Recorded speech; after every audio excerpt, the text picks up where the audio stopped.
హనుమకొండలోని జరిగిన రీసెంట్గా ఒక ఇష్యూ బాగా వైరల్ అయింది. అయితే ఈ మ్యారిచువల్ స్టేటస్లే అంటే ఈ ముఖ్యంగా ఈ అక్రమ సంబంధాలు ఈ మధ్యకాలంలో బాగా పెరిగిపోతున్న పరిస్థితులు మనం చూస్తూ ఉన్నాము. ఈ నేపథ్యంలోని ఒక లేడీ తన భర్తతోని అక్రమ సంబంధం పెట్టుకుంది అని చెప్పి చెట్టుకి కట్టేసి తనని చాలా చిత్రహింసలు పెట్టి, ముఖ్యంగా అందులో కూడా చాలా మంది లేడీస్ కూడా పాల్గొనడం జరిగింది.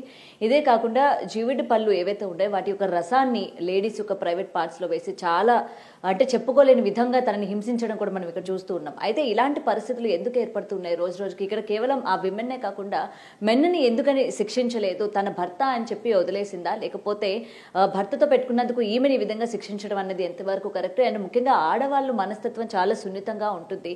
ఎలాంటి అంటే వ్యవహారాలు వచ్చినా ఆచితూచి అడిగేస్తూ ఉంటారు అని చెప్తూ ఉంటారు. మరి క్రైమ్ రేట్స్ ముఖ్యంగా ఇలాంటివి పనులు చేసేటప్పుడు వీళ్ళ యొక్క మెంటల్ స్టేటస్ ఏ విధంగా ఉంటుంది, ఎందుకు ఇంత క్రూరంగా ఆలోచిస్తున్నారు అనే విషయాలు తెలుసుకుందాం. ఇవాళ మనతో పాటు ప్రముఖ సైకియాట్రిస్ట్ మృదుల గారు ఉన్నారు. మ్యామ్ నమస్తే. రైట్, ఈ మధ్య కాలంలో ముఖ్యంగా లైక్ 2 to 3 వీక్స్ నుంచి అనుకుంటా ఎక్కువ శాతం అంటే లేడీస్ ఉన్నారు. లేడీస్ ఇలాంటి యాక్టివిటీస్లో ఎక్కువ శాతం పాల్గొంటున్నారు. మామూలుగా లేడీస్ అంటే చాలా సున్నితంగా ఉంటారు కదా, వాళ్ళు ఊహించే తీరు కావచ్చు, క్రైమ్ చేసే విధానాలు కావచ్చు, వాళ్ళ యొక్క మెంటల్ స్టేటస్ ఏ విధంగా ఉంటుంది అని అంచనాలు కూడా వేయలేకపోతూ ఉన్నాం. అండ్ ఇవాళ జరిగిన ఇన్సిడెంట్ కూడా ఇలాంటిదే. అయితే జీవిడి పళ్ళు అంటే ప్రైవేట్ పార్ట్స్లో వెయ్యాలి, మనం ఆ విధంగా హింసించాలి అని చెప్పి ఒక లేడీ ఇంకో లేడీ పట్ల వ్యవహరించిన తీరుని, ముఖ్యంగా వాళ్ళ యొక్క మెంటల్ స్టేటస్ ఏ విధంగా ఉంది అనుకోవచ్చు? సో ఫస్ట్ మీ పాయింట్ చెప్పాలంటే ఈ మధ్యకాలంలో అవుతుంది అన్నది it is not right. Because crime అన్నది ఎప్పటి నుంచో జరుగుతుంది. అది మెన్ అయినా ఉండొచ్చు, ఆడవాళ్ళు ఉండొచ్చు, మగవాళ్ళు ఉండొచ్చు, పిల్లలు ఉండొచ్చు, ఎవరైనా కానీ క్రైమ్ అన్నది జరుగుతుంది ఎప్పటి నుంచో. ఈ మధ్య లేడీస్ చేసే క్రైమ్ ఎక్కువ హైలైట్ అవుతుంది బికాజ్ అది సెన్సేషనల్ న్యూస్ కాబట్టి. వాళ్ళు చేసింది డెఫినెట్గా చాలా క్రూయల్, చాలా తప్పు.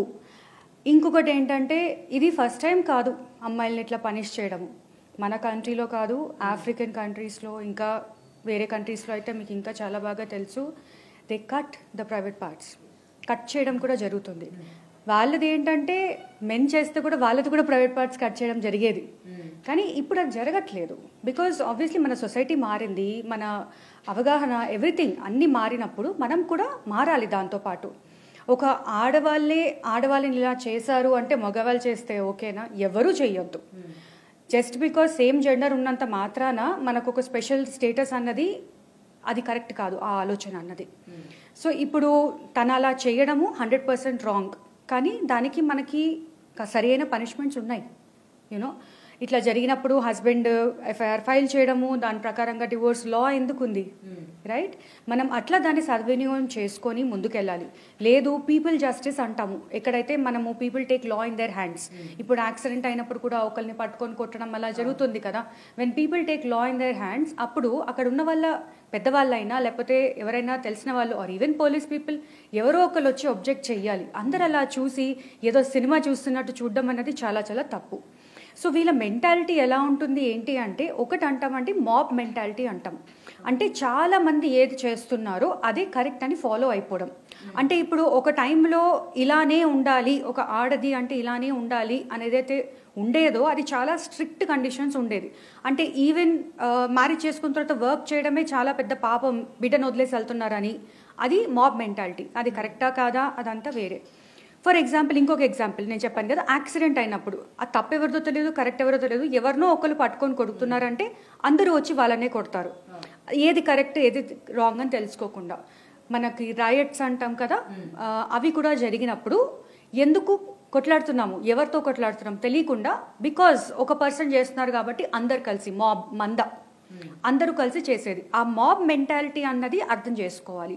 మాబ్ మెంటాలిటీ ఉన్నప్పుడు ఎలా అవుతుంది అంటే, ఫాలోవర్స్ ఎక్కువ మంది ఉంటారు, చేసే మనిషి ఒక్కలే. ఎప్పుడైనా కానీ స్టార్ట్ చేసేది మొదలు పెట్టేది ఒక్కలే ఉంటారు.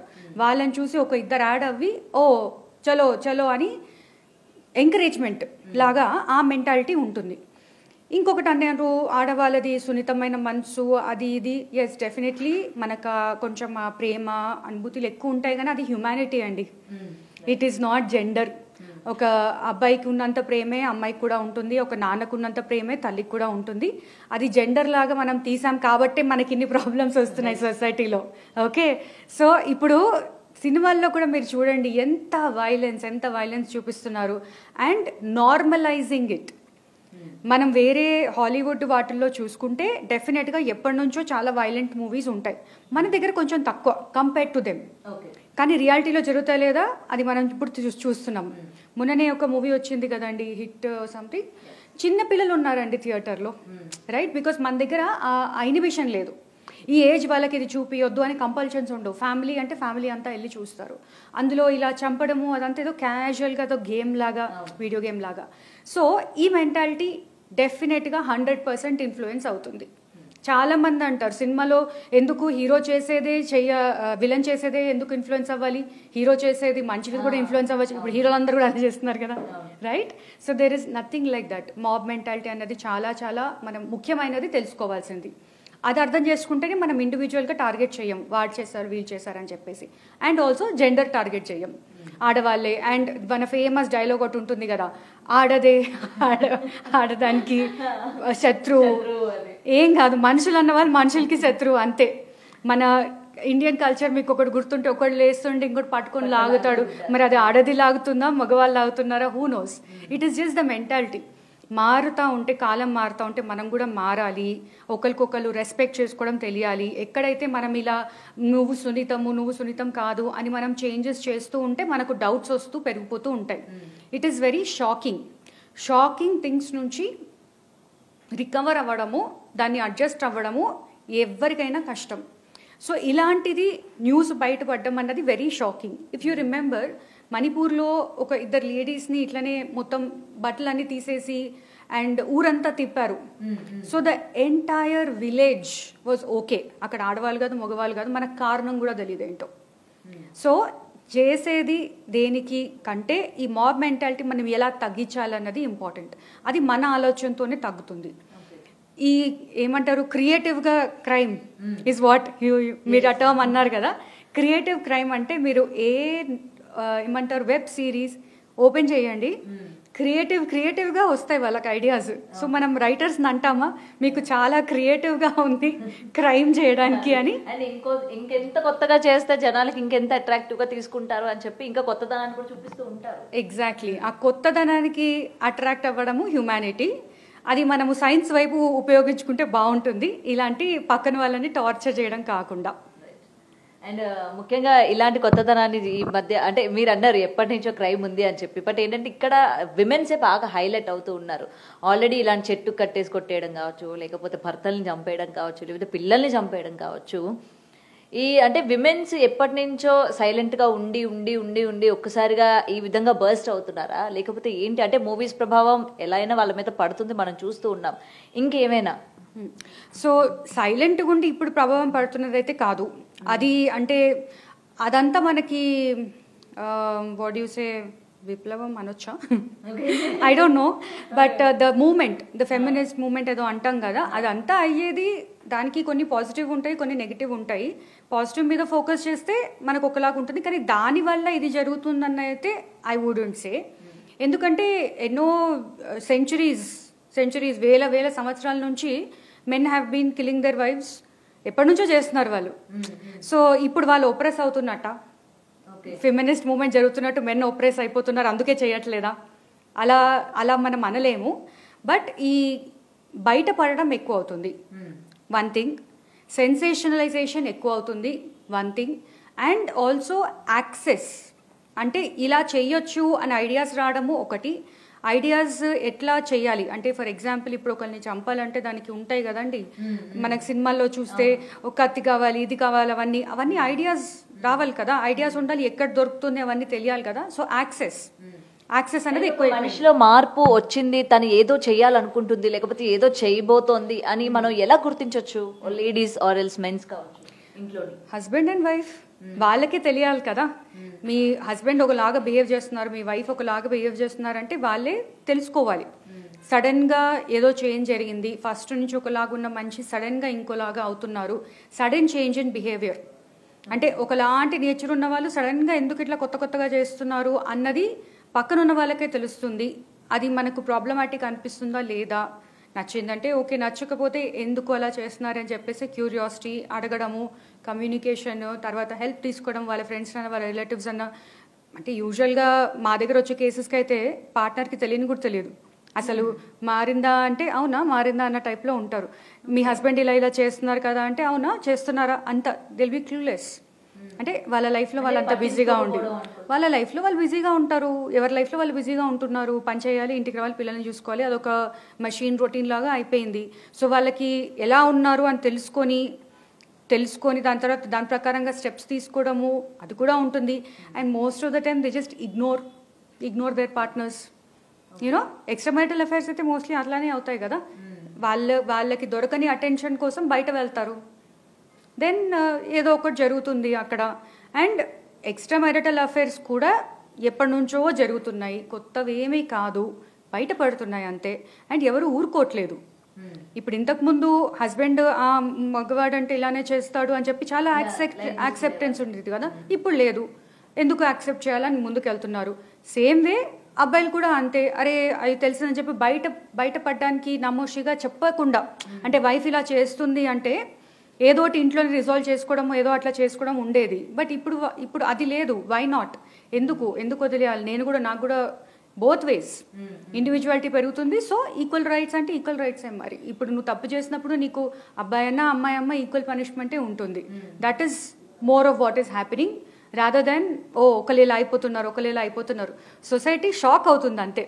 ఇట్స్ గెటింగ్ షాక్డ్ బికాస్ ఒకలాగా ఆలోచించేది ఇప్పుడు వేరేలాగా ఆలోచించాల్సి వస్తుంది. విమెన్ అంటే ఇలా అనుకునేది ఇప్పుడు అలా ఆలుకోలేవు. You have to think. So ఇద్దరు వర్కింగ్ అవ్వడమే అనుకోవచ్చు. వర్కింగ్ అవ్వచ్చు. మనకి యాక్సెస్ అని చెప్పాను కదండి. యాక్సెస్ అంటే మనకి థింగ్స్కి, వస్తువులకి, ఫోన్కి, వరల్డ్లో ఏం జరుగుతుంది అది. So more like development, changing times, అవి మోర్ ఆఫ్ ఇట్. డెఫినెట్లీ ఇద్దరు వర్కింగ్ అవుతూ ఉంటే కూడా డెఫినెట్గా, బికాజ్ అక్కడి నుంచి వస్తుంది కదా అండి. మనం ఇద్దరు వర్క్ చేస్తున్నారంటే, బయట ఇద్దరు వర్క్ చేస్తున్నారంటే ఇంట్లో కూడా ఇద్దరు వర్క్ చెయ్యాలి. కానీ ఇంట్లో ఇద్దరు వర్క్ చెయ్యరు. ఒకలైనా it can be male or female. ఇది కూడా ఇప్పుడు పెద్దగా డిఫరెన్స్ ఏం లేదు మన యంగర్ జనరేషన్స్ చూసుకుంటే. సో ఆ డిఫరెన్సియేషన్ ఎంత తక్కువ అవుతుంటే ఇంబ్యాలెన్స్ అయిపోతుంది కదా. లైక్ ఇంతకుముందు ఒక రూల్స్ ఉండేవి, ఇప్పుడు ఆ రూల్స్ వద్దంటున్నారు కొంతమంది. ఇప్పుడు ఆ రూల్స్ వద్దనుకుంటే ఎందుకు వద్దంటున్నారు కొంతమంది. సో అలా ఉన్నప్పుడు మీరు ఎక్కడైనా చూసుకోండి, ఒక క్లాస్ రూమ్ అయినా, ఒక ఫ్రెండ్స్ కాన్వర్జేషన్ అయినా కానీ, అపోజింగ్ వ్యూస్ ఉన్నప్పుడు డిస్కషన్ చేసుకొని, అగ్రిమెంట్ చేసుకొని, మనం ఓకే ఇది ఓకే అనుకోవచ్చు. కొట్లాడి నువ్వేంటి అని వెళ్ళిపోవచ్చు. సో మన వే ఆఫ్ థింకింగ్ అది ఒకటి మారుతున్నప్పుడు ఎస్ మనం కూడా మారాలి అని అనుకోవడం అనేది విచ్ ఇస్ రైట్. బికాజ్ లోకం మన కోసం ఆగదు. We have to go forward. మనం అలానే ఆలోచిస్తుంటే మనమే ఎలిమినేట్ అయిపోతారు. టు స్పీక్ లైక్ హౌ పిల్లల మధ్య మాట్లాడతారు కదా, cancel, eliminate, that is what will happen. ఇప్పుడు ఇదే ఇట్లాంటి క్రూయల్ థింగ్, దీనికి 100% రిపర్కషన్స్ ఉంటున్నాయి. ఇప్పుడు మీరు నన్ను అడుగుతున్నారు, మనం దీని గురించి డిస్కషన్ అవుతుంది. ఈ డిస్కషనే హనుమకొండ వాళ్ళ ఏమంటారు రిప్రజెంటేటివ్స్ వాళ్ళ దగ్గర కూడా వెళ్ళొచ్చు. ఎలా జరగనిచ్చారు మీరు ఇట్లాంటిది మీ కమ్యూనిటీలో అని చెప్పి సవాల్ వేస్తారు. అప్పుడు అది కరెక్షన్స్ జరగాలి కదా. That is the procedure. ఇప్పుడు ఇది మనం ఎలా తెలుసుకుంటున్నామో ఇదే వెళ్ళి అక్కడ కూడా ఎలా జరుగుతుందండి మీ కమ్యూనిటీలో, ఇలా ఎవరు ఎంత తప్పు చేసినా కానీ ఇది కాదు కదా దానికి పనిష్మెంట్. మనము జంతువులం కాదు, మనం మనుషుల్లాగా ట్రీట్ చేయాలి. ఎస్ తప్పు చేసింది, దానికి తగ్గట్టుగా శిక్ష ఉంది, మన లాలో ఉంది. సో దానికి అలా వేయాలి. కానీ ఇట్లా క్రూయల్గా చేస్తే ఎలా అని క్వశ్చన్ చేయాలి. సో దానికి that is the correction. Mob మెంటాలిటీకైనా దేనికైనా కానీ ఇది సొల్యూషన్స్. అండ్ మనం అలాంటి సిచ్యువేషన్స్ వచ్చినప్పుడు, అంటే ఏదైనా మనం చేయాలనుకున్నా, లేకపోతే తొందరపాటు నిర్ణయాలు ఏమైనా తీసుకోవాలన్నా, అలాంటప్పుడు ఒక విమెన్ కానీ మెన్ కానీ చేసే ముందు ఏం ఆలోచిస్తే మంచిదంటారు? ఎలాంటివి చూడడం కానీ లేకపోతే ఎలాంటి వినడం కానీ చేస్తే మంచిదంటారు? అంటే మనం ఒక్కసారిగా దాని నుంచి గెట్ ఆఫ్ అవడానికి. అంటే మీరు ఇంకా ఈ టాపిక్ ఎక్స్ట్రా అఫైర్స్ దాని గురించే అంటే లైక్ ఐ సెడ్ చాలా సైన్స్ ఉంటాయి. ఇప్పుడు ఒక పార్ట్నర్ తోటి ఉన్నప్పుడు మనకి ఆ పార్ట్నర్లో ఇష్టంగా ఏముంది, అయిష్టంగా ఏముంది అని తెలుసుకొని కమిట్మెంట్, లైక్ ఓకే నేను మ్యారేజ్ చేసుకున్నాను, నేను దీంట్లోనే ఖచ్చితంగా ఉండాలి, రెస్పెక్ట్ ఉండాలి. ఒకవేళ ఇలాంటివి లేవు అనిపించినప్పుడు అవి గుర్తుపట్టాలి. అది మీకు లేదు, మీ పార్ట్నర్కి లేదన్నప్పుడు గుర్తుపట్టినప్పుడు డెఫినెట్లీ చాలా హెల్ప్ ఉంది. ఇంతకుముందు ఏంటి, పెద్దవాళ్ళతో కానీ లేకపోతే వేరే వాళ్ళతో డిస్కస్ చేసుకుని సొల్యూషన్స్ దొరికేవి. కానీ పెద్దవాళ్ళు కూడా సేమ్ సిచ్యువేషన్లో ఉన్నారు కాబట్టి professionals are having to take the part. So మా దగ్గర కపుల్స్ థెరపీకి దానికి వచ్చిన వాళ్ళు ఆఫ్టర్ అఫేర్ కాదు, బిఫోర్ అఫేర్స్ వస్తారు, అరే నాకు ఇలా అనిపిస్తుంది, ఎలా హ్యాండిల్ చేయాలి. సో మనం కపుల్నే ఇంకా కొంచెం వాళ్ళ మధ్యలో బాండింగ్ కానీ వాళ్ళిద్దరు ఒక టైం స్పెండ్ చేయడం కానీ అలాంటి వాటి మీద వర్క్ చేస్తే డెఫినెట్గా యూ కెన్ వర్క్. మ్యారేజ్ అన్నది it is very important, commitment అన్నది చాలా ఇంపార్టెంట్, దానికి ఇవ్వాల్సిన రెస్పెక్ట్ దానికి ఇవ్వాలి. కానీ ఒక పార్ట్నర్ మీద దాన్ని ఓవర్ ప్రెషర్, లైక్ మన ఎంటైర్ ఫీమేల్ పాపులేషన్కి ఆ తాళి దాని మీద ఎంత ప్రెషర్ వేసి పెట్టారంటే ఇప్పుడు ఆ ప్రెషర్ వద్దనుకుంటున్నారు. అట్లాంటప్పుడు definitely wrong things will happen. So అలా ఉండకుండా marriage is marriage, both have to work equally, అంతే. Thank you ma'am. Thank you.